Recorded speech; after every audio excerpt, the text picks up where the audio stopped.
Is time ticking away? That's the big question we're all asking here at the Tour de France. This is stage 9. Welcome to the program. And it could be another day when Lance Armstrong is forced to work very, very hard, as we saw yesterday in stage 8. Well, Lance is really worried. He's a worried man. He's told us so.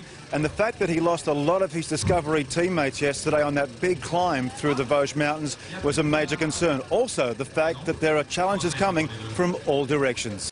Lance Armstrong is not going to let him out of his sight this time.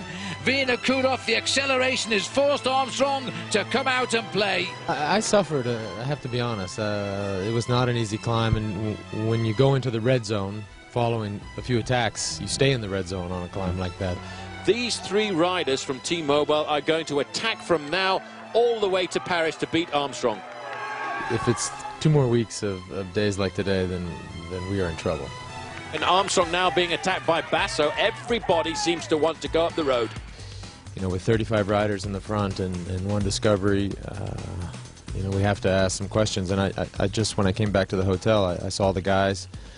I look in their faces and say, guys, not because I'm angry, but just that what happened, because I'm curious. And they have no explanation. They say, first thing they said was that they were sorry. But I know them. I know that they're hard workers, they're champions, they're fighters. Now this is another move. Now this is Andreas Klöden. So we have to keep both feet on the ground, remain humble, and know that there's no guarantees in the Tour de France. Just because we won 6 of them, nobody says that you win 7 easy. I mean, yes, the prologue went well, yes, the team time trial went well, but nothing's guaranteed in this race.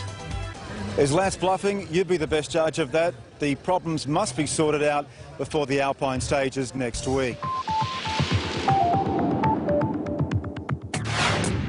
Well, the Tour winds its way through the Vosges Mountains from Gérardmer to the city of Mulhouse, which is very close to the Swiss-German borders.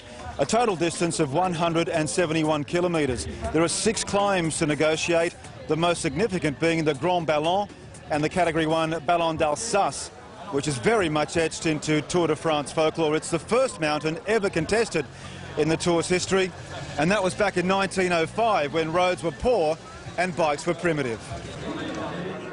Gérardmer was the scene for today's start. Robbie McEwen perhaps following some last-minute instructions. Stuart O'Grady enjoying his time in the sun for what was going to be a tough day. What about Jan Ullrich, the centre of attention as always, while Tom Boonen is a popular pick for green this year. As for the yellow jersey, will it be this man? On the road, trouble early for some familiar names. The former race leader David Zabriskie forced to abandon very early on. Jan Ullrich also had a minor mishap, but his teammates joined him to bring him back into the peloton. Danish rider Michael Rasmussen made the first significant move. His aim is to collect as many points as possible for the mountain jersey he inherited after yesterday's stage. Armstrong's Discovery Channel teammates didn't leave the side of their captain as Jens Voigt tried his hardest to make a significant break. The German veteran is 60 seconds behind the yellow jersey on the overall standings. Phil Liggett and Paul Sherwin take up the commentary. Just looking down from the helicopter, all of Lance Armstrong's teammates are just keeping this chase at a sensible chase. They're losing ground steadily to the groups up front, but they're not going to be overworried at this stage. On our heart monitor computers today, we've got them on Stuart O'Grady. He's beating out at 150 beats per minute as they ride only at 10.5 kilometres an hour just now. Cedric Vasseur, very relaxed, 138. Stuart O'Grady yesterday actually wasn't too far away from getting over the top of the climb with that group. He was dropped at around about 5 kilometres to go, and he said to somebody I know just after the finish, he said, well, it was just going a little bit too fast uphill for me. I thought I was going to survive, and maybe today that's what he's trying to do. He's hoping possibly that there'll be a large group comes together into Mulhouse, and he, being the best of the climbers, the best climber out of all the sprinters, may well be a tip for the win. This is the group of 6 making hard work of getting up to the leaders. They're at 2 minutes 57 of the duo, which is Rasmussen and Joni, 2 riders in their second tour. Here's the new leader of the Tour de France on the road, but of course you've got to be the new leader when you get down to the finish, and so right now he won't be thinking of a yellow jersey just yet. It's a very good move, this, by Jens Voigt. A great move. He doesn't care at all, does he, about tactics? He doesn't think about the distance to the finish. All he thinks about is getting it to the front, getting on the breakaway and dishing out as much pain as possible. chance to go up to the front. And Rasmussen, whenever we come to the front, seems to be doing all of the work here. He's got to be careful he doesn't allow his enthusiasm to run away with him in these first 2 days in the hills, because we've got some tough journeys through the Alps next week, and in the last week, horrendous journeys through the Pyrenees. If he throws all his energy to the wall now, he might be in trouble. Rasmussen putting a bit of daylight between himself and Dario Cioni. I think he ought to stick with it and wait for Cioni to make the contact, because these two riders together can form a very good alliance. And if that alliance works, now you see he obviously was listening to my comment there, because he realizes there is a long way to go to the finish, and he realizes that it is important to have two strong pairs of legs if they want to survive down towards the finishing line. No panic at all either with Team Discovery Channel, although they are giving around about 4.5 minutes to Jens Voigt and Christophe Moreau. They're just not getting up, are they? They're going back.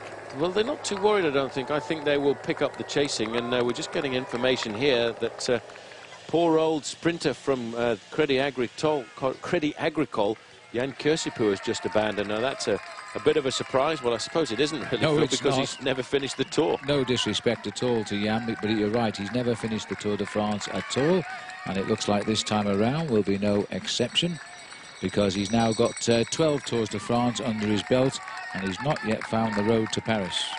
I tell you what, it's not a question of look at the crowd, it's listen to the crowd, because they're going absolutely ballistic here, encouraging these riders.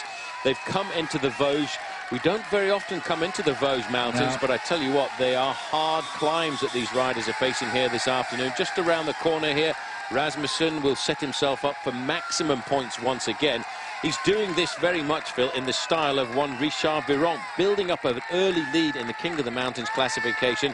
Acceleration there, he just wanted to make sure that there would be no challenge from Dario Cioni, and over the top, I think he's going to wait for him. Here we are. Well, the leaders are going down, the chasers are going up. They've not made the top yet, the clock is still running.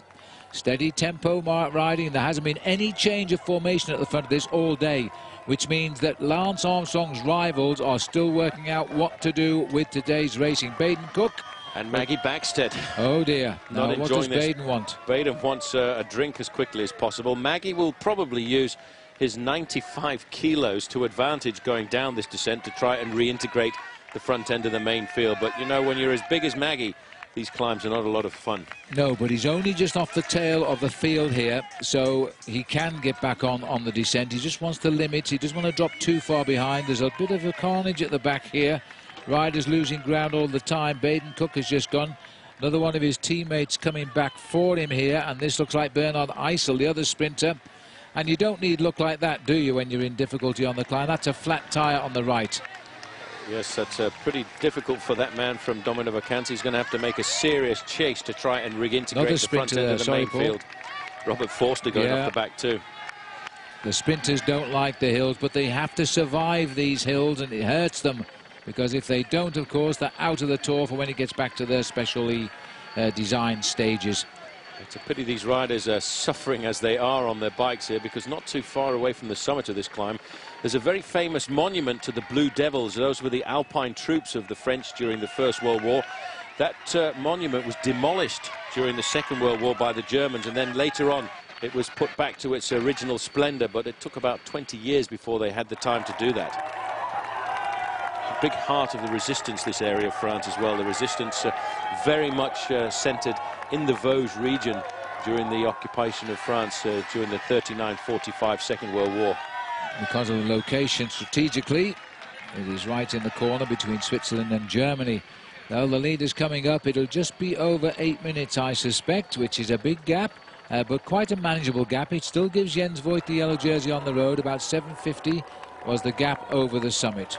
Tactically, that would be actually a brilliant move, to move the yellow jersey away from Lance Armstrong for a couple of days and give it to Team CSC, because they know CSC would do everything to keep the yellow jersey.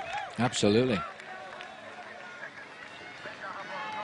Back of the group, a man who was aggressive yesterday there, just going slightly off the end of the group, and that was Salvatore Commesso. Bit surprising there to see Bradley McGee. Bradley McGee was a man who I thought would be riding rather well here this afternoon. He's a man who finished high overall in the Giro d'Italia. He was nurturing ambitions.